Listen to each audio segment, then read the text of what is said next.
আমৃত্যু ভালোবাসি তোকে। ফারজানামনি। সিজন ৩। সূচনা পর্ব ০১। টিম। টিমা। টিম। টিম। মরিচ গাছে হাঁসের ডিম। টিম টিমা টিম টিম। বাজারে বেচব সেই ডিম। এই অদ্ভুত গানটি মনের সুখে গাইতে গাইতে কাঁধে ব্যাগ ঝুলিয়ে টিউশনে যাওয়ার জন্য বাড়ি থেকে বের হচ্ছিল তিধা। ঠিক তখনই বলে চিৎকার দিয়ে মেয়েটা মেঝেতে বসে পড়ল। সামনে তাকিয়ে দেখল এক জোড়া পা। সেই পায়ে পরা চকচকে কালো জুতো। এবার তিধা খানিকটা ভ্রু কুঁচকে মাথা তুলে আস্তে আস্তে উপরে তাকাল। আর মনে মনে ভাবল, পাপা তো এই সময় বাড়িতে আসার কথা না। তারপর ভাবনা ভেঙে ভালো মতো করে তাকিয়ে দেখল, লম্বা এক যুবক। কালো শার্ট আর চোখে সানগ্লাস লাগিয়ে কটমট করে এদিকেই তাকিয়ে আছে। তিধা বুঝল না তার দিকে এভাবে তাকানোর কারণ। সে হাত ঝাড়তে ঝাড়তে মেঝে থেকে উঠে দাঁড়াল। তারপর যুবকের সামনে হাত দিয়ে তুড়ি বাজিয়ে বল, এই যে হ্যালো মিস্টার রক্তচোষা বাদর। এভাবে তাকিয়ে আছেন কেন? মনে হচ্ছে চোখ দিয়ে আমার শরীরের রক্ত চুষে খাচ্ছেন।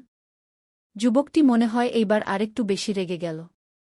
কিছু বলার আগেই তিধা আঙ্গুল নাড়িয়ে নাড়িয়ে আবারও বল, এভাবে কটমট করে তাকানোর কিছুই নেই, আপনি নিশ্চয়ই ডেলিভারি ম্যান। যা দিতে এসেছেন তা দিয়ে বের হন আমাদের বাড়ি থেকে। যুবকটি খপ করে তিধার আঙ্গুলটি ধরে ফেল। তারপর চোয়াল শক্ত করে বল, জাস্ট শুট আপ, এত বছরে একটুও পাল্টাসনি। আর একটাও বাজে কথা বললে থাপড়ে তোর সাদা মোলার মতো চেহারা লাল বানিয়ে দেব।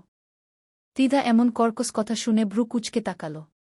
তারপর কিছু বলবে এমন সময় তার পেছন থেকে শব্দ ভেসে এলো মালিহা খানের। আরে, আহিয়ান দাদু ভাই। আহিয়ানের নাম কানে আসতেই তিধা চোখ বড় বড় করে সামনে তাকাল। মনে মনে বলল, তাই তো বলি। এই তোল্লাতে আর কে আছে যে আমাকে সাদা মুলা বলে ডাকবে? তিধা আহিয়ানকে কিছু বলবে তার আগে আহিয়ান তিধাকে কোনোরকম পাত্তা না দিয়ে বাড়ির ভেতরে ঢুকে তার দাদু, মালিহা খানকে জড়িয়ে ধরল। মালিহা খান তো এত বছর পর আহিয়ানকে সামনাসামনি দেখে খুশিতে কেঁদেই দিলেন।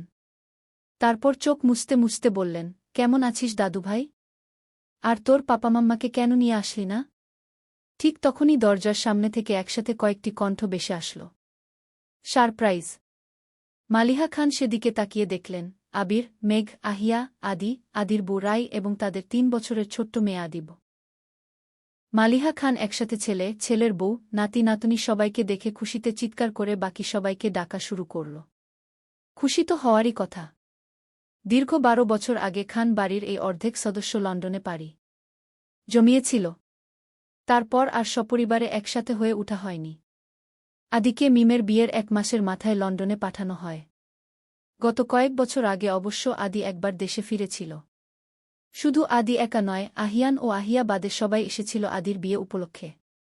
মেঘাবীরের ছেলে মেয়ে না আসায় খান বাড়ির সকলে অনেক আফসোস করলেও সেদিন খুব বেশি খুশি হয়েছিল তিধা খান। তিধা হল তানভীর বন্যার একমাত্র আদুরে মেয়ে। তিধার সাথে আহিয়ার খুব মিষ্টি সম্পর্ক।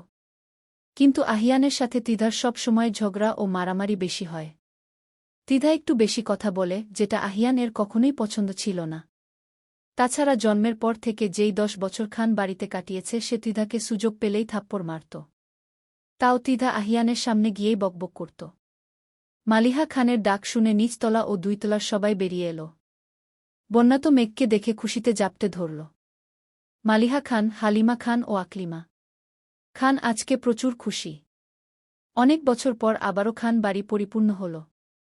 আবির তার আম্মু, মামুনি ও কাকিয়াকে সালাম করল।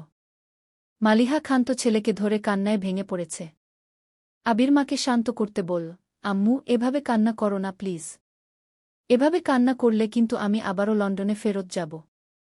মালিহা খান কাঁদতে কাঁদতে বল, আর যদি কান্না বন্ধ করি? আবির হাসতে হাসতে বল, তাহলে ভাবছি শুধু আহিয়ান ও আহিয়াকে ফেরত পাঠাব। আর আমরা সবাই থেকে যাব তোমাদের কাছে। বাড়ির ৩ কর্ত্রীর খুশি দেখে সবার চোখে পানি, কিন্তু এই কান্না কোনো কষ্টের নয়, এটা আনন্দের কান্না। আমি ভাবতে পারছি না, আমাকে সবাই এত সহজে ভুলে গেল। কথাটি কানে আসা মাত্রই সকলে সেদিকে তাকাল। দেখল আহিয়া অভিমানী দৃষ্টি নিয়ে সকলের দিকে তাকিয়ে আছে। হালিমা খান এগিয়ে গিয়ে বল, আমার নানু ভাইকে কি আমরা ভুলতে পারি? বলেই আহিয়াকে বুকে জড়িয়ে নিল। চলবে। পর্ব ২। আহিয়ান একপাশে চুপচাপ দাঁড়িয়ে আছে। আর ত্রিধা একটু পর পর কটমট করে তার দিকে তাকাচ্ছে। মনে মনে ভাবছে, এই বাদরটা এত লম্বা কিভাবে হল? এই রক্তচোষা বাদরের সাথে ছোটবেলায় আমি ঝগড়া করে পারিনি। ঠাস ঠাস থাপ্পড় দিত আমায়। আর এখন তো এত লম্বা হয়ে গেছে, এখন তো এর সাথে ঝগড়া করে আরও পারব না। ছেলেমেয়েদের লেখাপড়ার কথা ভেবে ওদের নিয়ে 12 বছর আগে বিদেশে গিয়েছিলি।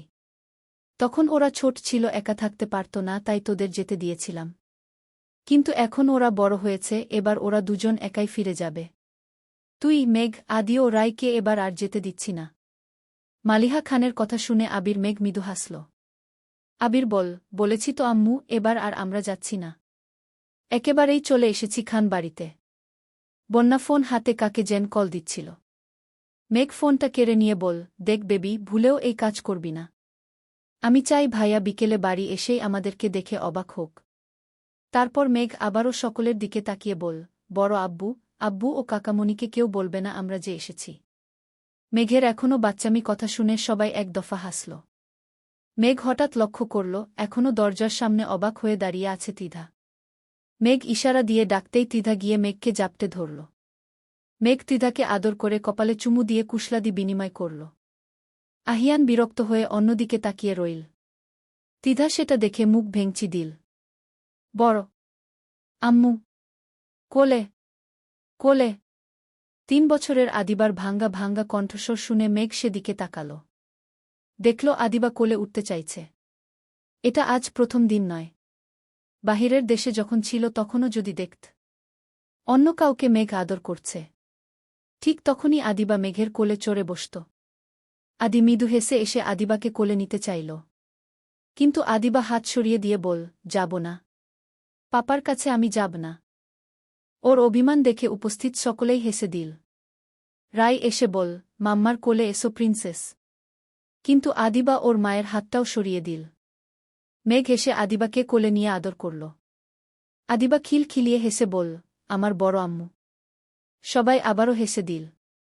মলিহা খান সকলের উদ্দেশ্যে সবাই রুমে যা। ফ্রেশ হয়ে নিচে আয়, আমি নাস্তার ব্যবস্থা করছি। আবির মেঘ দ্বিতীয় তলায় তাদের রুমের দিকে গেল। আদি ও রায় আদিবাকে নিয়ে গেল তাদের রুমে। আদির রুম এখন দ্বিতীয় তলায় শিফট করা হয়েছে। দ্বিতীয় তলার একটা রুম ঠিক করা হয়েছে আদির জন্য। আহিয়ান আমি কোন রুমে যাব দাদু? মালিহা খান, হালিমা খান ও আকলিমা খান সজোরে হেসে উঠলেন। হালিমা খান মজা করে কেন নানু ভাই, তুমি আমার সাথে থাকবে? আহিয়ান ঠোঁটে মৃদু হাসির রেখা টেনে তাহলে তো ভালোই হবে, এবারের ছুটিতে নানু ভাইয়ের বিয়ে খাওয়া যাবে। হালিমা খান চোখ বড় বড় করে বললেন, মানে? আহিয়ান ঠোঁটে দুষ্টু হাসি নিয়ে তুমি যদি আমার সাথে ঘুমাও তাহলে আমার নানু ভাই তো একা হয়ে যাবে।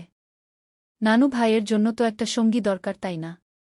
এবার হালিমা খান আহিয়ানের কান টেনে ধরে অনেক বড় হয়ে গেছিস, তাই না? আহিয়ান মেজ গিন্নি, ব্যথা পাচ্ছি। এই ঘটনা দেখে ত্রিধা মিটিমিটি হাসল। আর মনে মনে ঠিক করেছ দাদু, আরেকটু দাও বদমাসটাকে। মালিহা খান হেসে মেজ গিন্নিকে পেয়ে তো বড় গিন্নিকে ভুলেই গেছিস। আহিয়ান হালিমা খানের হাত থেকে নিজের কান ছাড়িয়ে আমি আমার কোনো গিন্নিকেই ভুলিনি। বিদেশের মাটিতে 3 গিন্নিকে অনেক মিস করেছি। এবার আকলিমা খান কাছে এসে কদিন পর বিয়ে করলে তো আমাদের 3 গিন্নিকে ভুলেই যাবে। তখন সারাক্ষণ ছোট গিন্নির কথায় উঠবে আর বসবে। এবার সকলেই হেসে দিল। ত্রিধা মুখ ভেঙ্গিয়ে আস্তে আস্তে এই রক্তচোষা বাদরকে কে বিয়ে করবে? আর যদিও কেউ বিয়ে করে, সে নিশ্চয়ই কোনো বাদরি হবে। পাশ থেকে আহিয়া এই ত্রিধা, তুই কি আর মানুষ হবি না? অবশ্য একটা কথা ঠিকই বলেছিস। আহিয়ার পুরো কথা শেষ হওয়ার আগেই ত্রিধা ভাব নিয়ে আমি সব সময় ঠিকই বলি, বলো আপু। আহিয়া ত্রিধার কপালে একটা টোকা দিয়ে হ্যাঁ ঠিকই বলেছিস, ভাইয়ার কপালে তোর মতো একটা বাদরি জুটবে। ত্রিধা আহিয়ার দিকে অবাক চোখে তাকিয়ে আপু, তুমি কি আমায় ইনডাইরেক্টলি বাদরি বললে? ওদের কথার মাঝেই মালিহা খান আহিয়ান ও আহিয়ার উদ্দেশ্যে তোমরা 3য় তলার রুমে থাকবে। তোমাদের দাদু তোমাদের জন্য 3য় তলার কাজ কমপ্লিট করেছে, যাতে তার নাতি নাতনিরা দেশে আসার পর কোনো অসুবিধা না হয়।